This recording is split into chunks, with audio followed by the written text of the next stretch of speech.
첫 번째 키워드입니다. 바로 보시죠. 자, 첫 번째 키워드 반도체의 날입니다.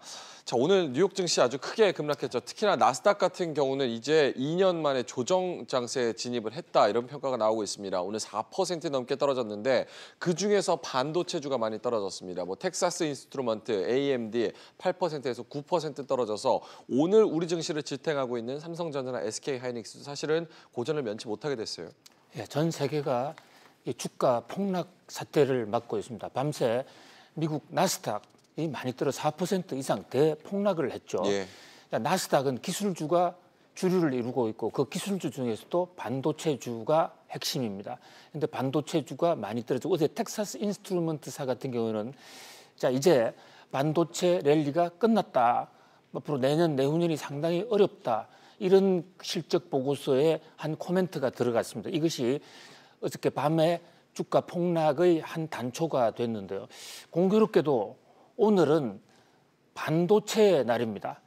세계에서 반도체를 가장 잘 만들고 또 가장 이 수출량이 많은 한국에서만 있는 날인데요. 예. 10월 마지막 목요일이 반도체 날이에요. 누가 정한 거예요? 예, 이것은 우리나라 산업계가 공동으로 정한 건데 우리나라 1994년에 반도체 수출이 처음으로 100만 달러를 넘었었습니다. 그때가 10월 29일이었는데 그때가 목요일이었거든요. 그것을 기념해서 10년 전부터는 매년 10월 마지막 목요일이 되면 반도체 날을 기립니다. 아하. 우리나라의 반도체가 공식적으로 시작한 것은 1968년 삼성 반도체부터죠. 그것이 나중에 삼성전자에 흡수 합병이 되는데요. 그때부터 시작하면 오늘까지 이르기까지 반도체가 꼭 50년이 됩니다. 한국 반도체가 50년이 되는데 이 한국 반도체가 그동안 수출한 금액을 쭉 누적해 보니까 아마도 이미 1조 달러를 돌파한 것으로 지금 추정되고 있어요. 현재까지의 통계는 9,999억 달러 수출했지만 이미 1조 달러를 넘어선 거로 그렇겠죠. 추정이 된다는 겁니다.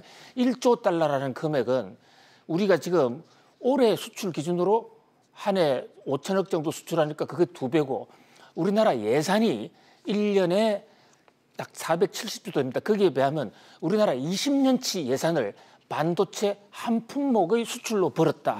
이렇게 얘기할 수 있는 어마어마한 금액입니다. 현재도 지금 우리나라 반도체가 전체 수출량의 26%를 차지하고 있습니다. 4분의 1이 넘네요. 그렇습니다. 이 반도체가 바로 코리아고 코리아가 바로 반도체라는 얘기가 나올 정도로 반도체에 의존하는 비중이 높고 또 반도체에 대한 프라이드가 높은 것이 이 한국입니다.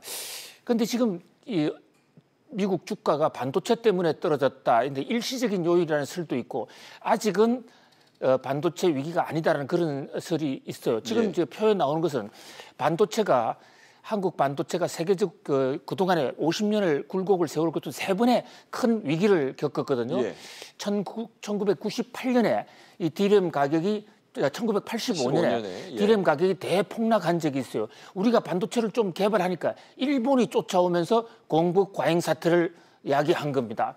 그리고 이제 2001년에는 저게 1997년에 IMF 금융위기 후폭풍으로 현대 하이닉스가 이제 무너지면서 그때 온 두 번째의 위기였고요. 또 2008년에는 글로벌 금융위기로서 세 번의 위기가 왔는데 이 위기 때마다 그동안에 한국 반도체는 그 난국을 상당히 슬기롭게 잘 극복해냈어요. 이른바 초격차 전략이라고 해서 다른 반도체 회사들이 도저히 따라올 수 없는 그런 어떤 첨단의 기술 전략, 가격 전략 이런 것으로 우리 한국 반도체가 위기 때마다 살아남았습니다. 그런 관점에서 볼 때 지금의 이 위기도 충분히 극복할 수 있을 것으로 보는 그런 경제 전문가들도 적지 않고요. 그리고 아직 위기가 온 것은 아니다라는 그런 지금 지적도 많이 있어요. 물론 중국이 반도체 대국 굴기를 하면서 생산량을 대대적으로 늘리고 있지만 중국 반도체가 한국의 SK하이닉스나 삼성 반도체 경쟁을 따라잡기 위해서는 적어도 앞으로 5년은 걸릴 것이다라는 얘기가 있고 이 또 반도체 공급 조절 능력이 우리나라 반도체 회사들의 능력이 그렇게 간단치 않기 때문에 충분히 극복해낼 수 있다 이러고 있습니다. 어쨌든 지금 반도체는 한국 경제의 생명줄이 되어 있습니다. 최근에 한국 경제가 좋지 않은 측면이 많이 있습니다. 어저께 우리 정부에서도 그걸 위기 상황으로 판단하고 그 알바 5만 9천 명을 고용을 한다든지 차 부품 산업에 대해서 그 대대적인 자금을 투입하기로 이렇게 했죠.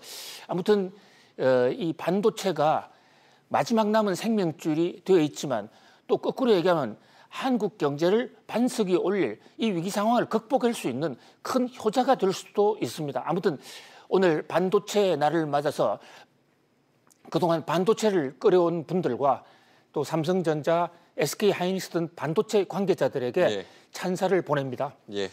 자, 오늘 반도체 날이라고 합니다. 몰랐는데 알았던 박사님이 말씀해 주셔서 아느네요. 두 번째 키워드입니다. 보시죠.